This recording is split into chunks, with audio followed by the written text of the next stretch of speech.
Okay, now we got to talk a little bit about some business news. I love business. Business is good. Business and Business money, of America. financials.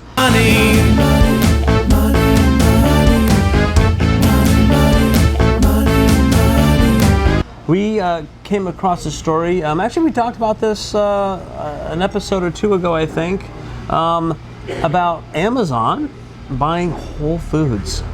And they did. Wow. And they did it for $13.7 billion.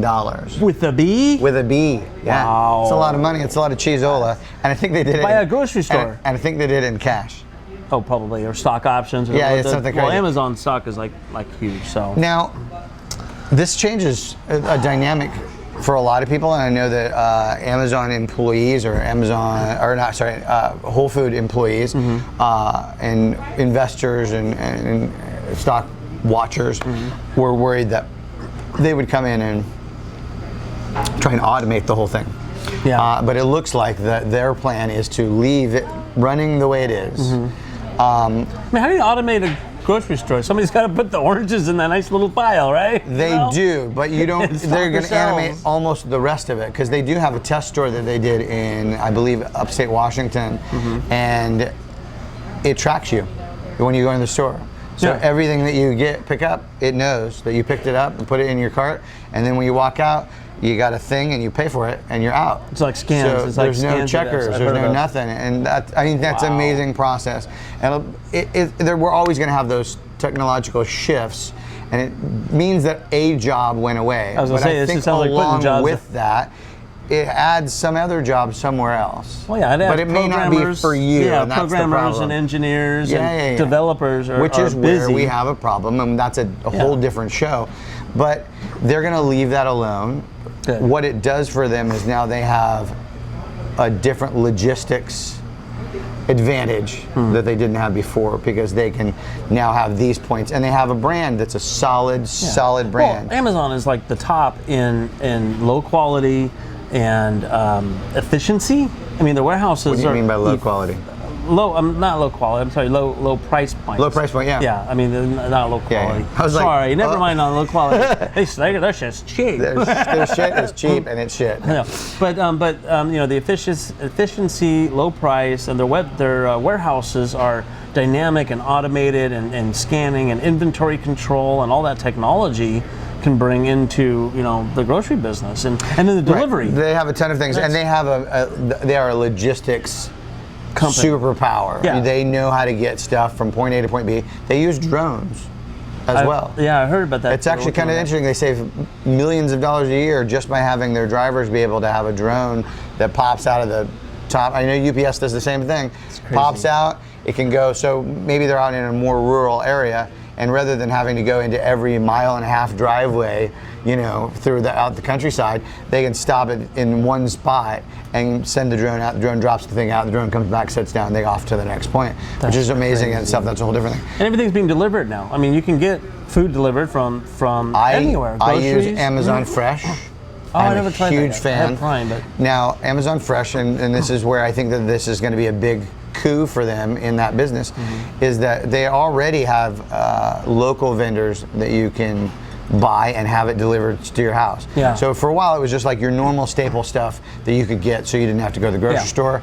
They deliver to your house, nice little boxes, and you can decide when you want it delivered. Like it's like grocery Christmas in the morning. You get up and you never have to leave home. You don't have to. You too can be a hermit with Amazon Prime. That's right. But it's nice because you can get things. You can still support your local. That's the thing that I think is the twist in, say, a Walmart or a Target, where they put a lot of small businesses out of business. Yeah, a lot of and locals. Amazon has sort of found a way to embrace the local vendor. So rather than going, well, we're going to give you some beef from wherever, it's all coming from this big warehouse centrally located, like, well, let's source it out in each city's location. You can get this, which is mass produced. We have that too. Or if you're fussier, like Stu, who's a food geek, you can get it from Mercado Meats, which is a big local, you know, They do a lot of grass-fed. They're right at the Grove, which is surprising. But they're amazing. I just was there last night buying some of their gourmet ground beef. And they do all the different cuts. But you can have that, boom. There's a little upcharge than if you went and got it. Yeah. But I don't have to go to the Grove. Convenience, yeah. Well, especially you got to go to the Grove, man. Yeah, parking fees and gas and traffic, and sometimes you just don't want to go. Sometimes you just don't want to go. And you can order it today. Yeah. And it's at your door in the morning. Well, I did something with Amazon. I don't remember what it was, but I ordered something I needed, and I got it, early enough in the morning, and that afternoon I got it, and that was like amazing, Yeah. It's like, wow. And now you throw in the Whole Foods concept, because I like Whole Foods. They have a lot of products I like. I don't particularly like buying produce from them, or meats, because their meats are, I think, really overpriced. Okay. Now, the rest of their stuff, they like their 360 brand. They've got a lot of products that you just can't get other places. So if you're kind of in the food geek area, or you're just like good food, they've got a lot of products that you can't get other places. But I will tell you that most of the time, to get in and out of a Whole Foods is a nightmare. Yeah. And they've got it. I don't shop there. You should go once. So I got a little we're going to give you store homework, across the and we'll street. cover that. We should do a whole episode on this.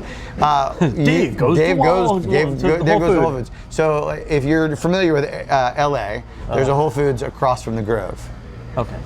Nightmare. Yeah. Nightmare. It's the worst parking. It's always busy. Now, if you want to do some serious people watching, that is the Whole Foods to go to.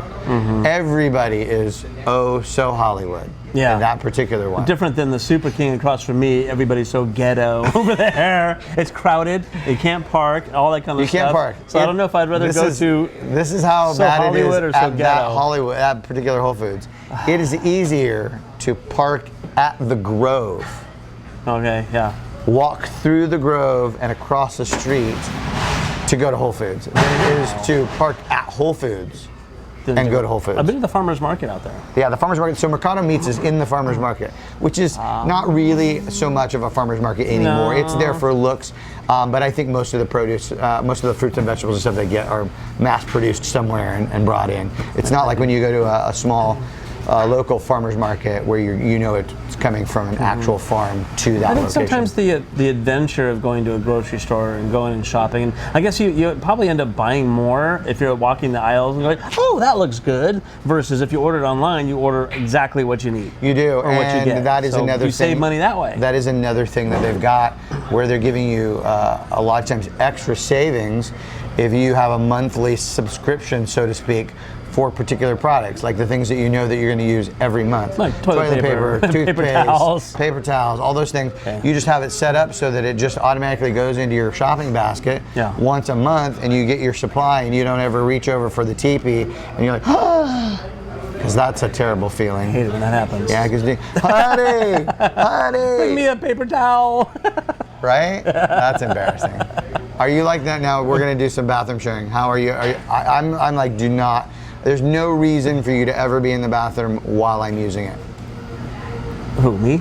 Yeah, especially you.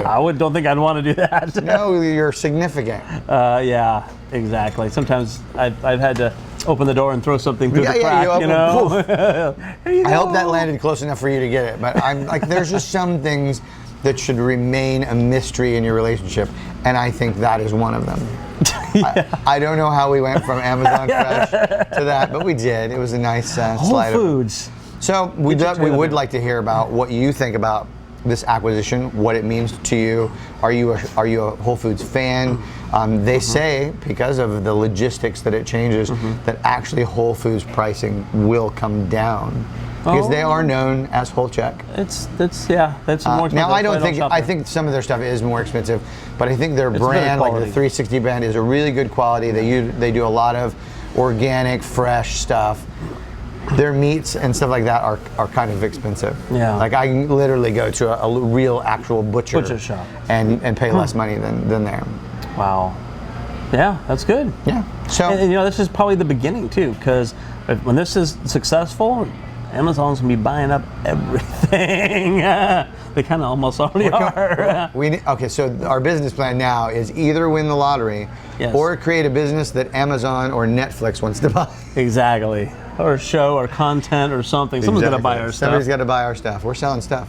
Stu, And I'm Dave. And this is the Brews Brothers Brothers Show. We've had a great time with you today. We encourage you to subscribe, share, like, and especially comment. Exactly. And if you like the show, give us a thumbs up, especially on YouTube. That really makes a difference. And if you give us a thumbs down, tell us why. Don't suck. We want to know, we do want to know what you like and what you don't like. And we want to bring you content that you find is interesting. So if you've got a place for us to cover, or you've got a news story, send us a little comment. And That's right. Do we have an email? yes. We do? Yes, contact@brewsbrothershow.com. How exciting is that? We also have a website. A website, brewsbrothershow.com. So you can watch us on our website, on YouTube, and on Facebook. You can find Dave on Twitter and Instagram. Instagram and Facebook. And what's your handle again? David L. Peters something. That's such a ridiculous handle. I don't know where you came up with that. Google David L. Peters, you'll find me everywhere. And you can find me on Instagram and Twitter and Facebook, all under Thedancestew, STEW. Love to hear from you. We'll be back next week with another exciting group of episodes. Stay tuned. That's right. Thanks for watching, guys. Bye-bye.